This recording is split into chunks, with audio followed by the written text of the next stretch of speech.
In 1950, Republican Senator Kenneth Wherry alleged that Soviets were using a list of gay Americans, originally compiled by Hitler, to blackmail government employees for state secrets.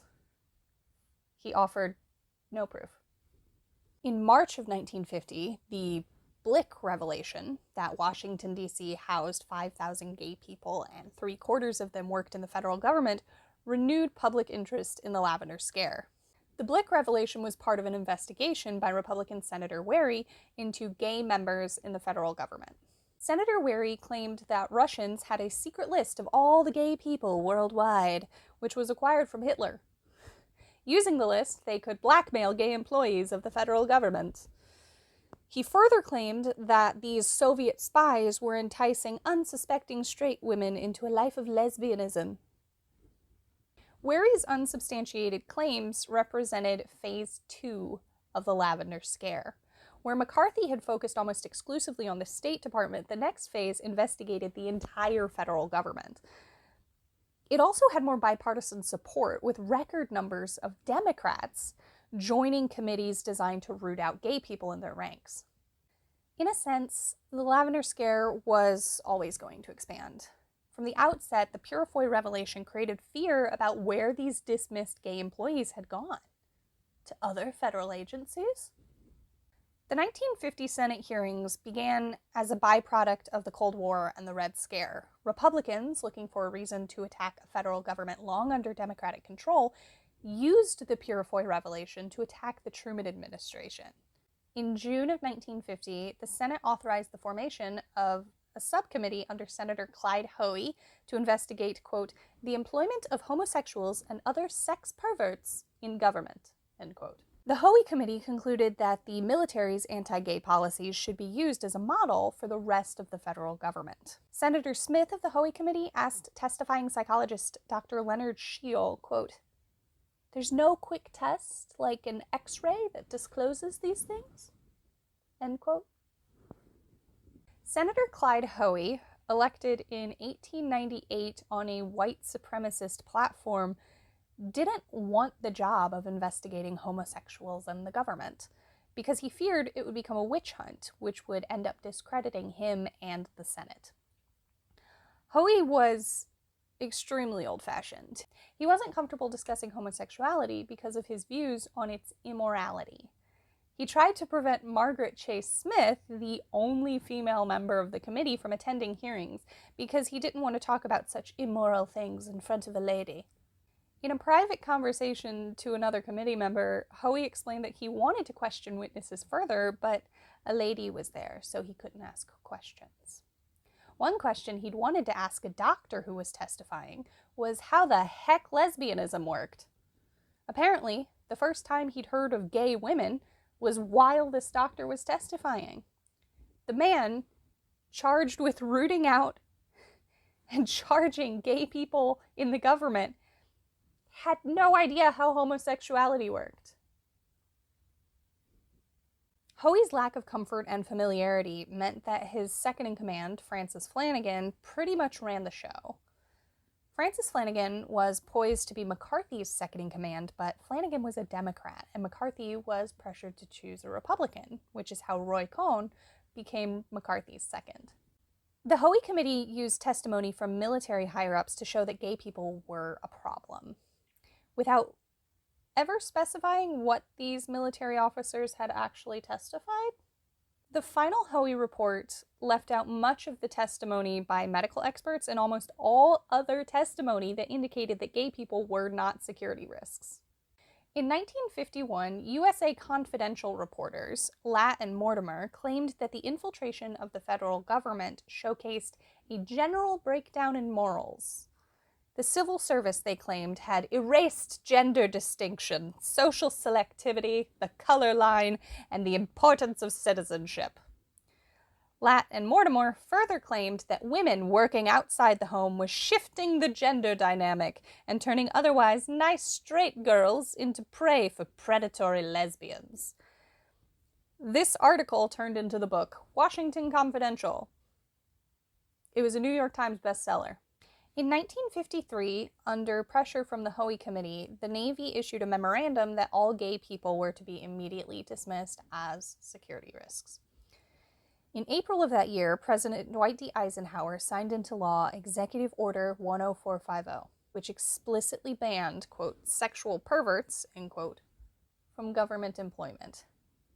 This expanded the Lavendar Scare to all levels of federal employment.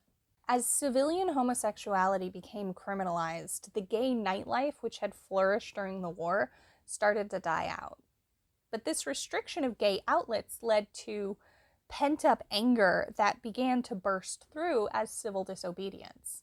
Gay people started going to gay bars again, intentionally getting arrested and committing other small violations of homophobic laws. DC Police Captain Blick publicly claimed that 5,000 gay people lived in DC and 3,750 of them worked for the federal government. When interviewed by Max Lerner of the New York Post about it, Blick changed his story twice about how he arrived at those numbers. In that same interview, Blick finally revealed that the numbers he'd given were pure fabrication. He also claimed to have a roster of registered homosexuals, but when the Senate subcommittee asked to see his rosters, he refused to give them over.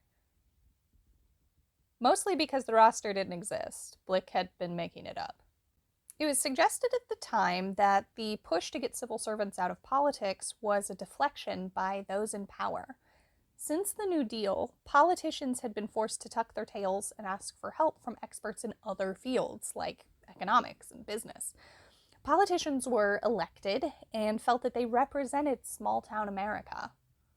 But unelected civil servants were chosen via job selection for their qualifications. Historian Richard Hofstadter suggested that these more qualified and possibly smarter officials intimidated the existing Washington Boys Club, who deflected their insecurity by calling the New Dealers gay. The rising power of unelected officials chosen for their education fueled theories about secrets being passed that elected officials were not privy to. That is to say, the Red Scare and the Lavendar Scare were both fear-based reactions to the rapid expansion of the federal government under the New Deal and during World War II. Worried about their image as Democrats, the Truman administration reached out to the Hoey Committee to ask how they could help. They didn't want to seem like the White House was harboring homosexuals. In the Hoey Committee's investigations, Admiral Roscoe Hillenkoetter provided testimony on Colonel Alfred Redl. Redl was the head of Austrian intelligence before World War I and, quote, one of the most famous double agents in the history of international espionage, end quote. The Russians sent a male prostitute to Redl's hotel room, burst in on them together, and used that to blackmail him into working for them, since the Austrians had a strict policy against homosexuality. Redl's blackmail was on a different continent, during wartime, and in the military, so not really relevant to the Lavendar Scare, but it was still used as an example of Soviet blackmail of gay civil servants. However, the Redl case may not have even had anything to do with blackmail, since Redl killed himself within hours of the Austrian government finding out about his sexuality. There's no evidence of what he was doing or if he was spying. Also, the story of the Russians planting a prostitute in his room and bursting in on him was pure fabrication. Hillenkoetter's testimony on Redl was the only concrete evidence of gay people posing as security risk, and even that story has gaping holes. No one else could provide proof of gay people in the government being blackmailed or spilling state secrets. In fact, every single other witness to testify admitted under questioning that they had turned up no concrete evidence of anyone's sexuality being used to blackmail state secrets out of them. The military leaders who testified had long had a policy of excluding gay service members since World War II. But it was based on a psychological approach that claimed a lack of constitution for war and had nothing to do with being a security risk. CIA Director Hillenkoetter even noted that the stigma the government was creating was why homosexuality could be used by blackmailers. He said, quote, "Coercion and blackmail of homosexuals is particularly effective when homosexuality is universally condemned and actively attacked by the society in which the subject lives," end quote. Basically, if there's no stigma, then blackmail attempts by threatening to out someone lose their effectiveness. The best way to combat blackmail of gay people by the Soviets is to make sure there are no consequences by American society for the outing of gay people by the Soviets. Of course, Hillenkoetter took this to mean that the federal government should redouble their efforts to expel gay members from their midst, instead of taking the obvious meaning that they should destigmatize homosexuality.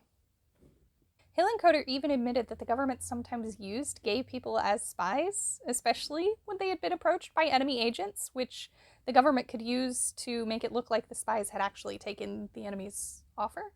They admitted that the few cases they had of gay people being blackmailed had often worked out in favor of the US government and proven the loyalty of those gay people. None of this stopped the Lavendar scare.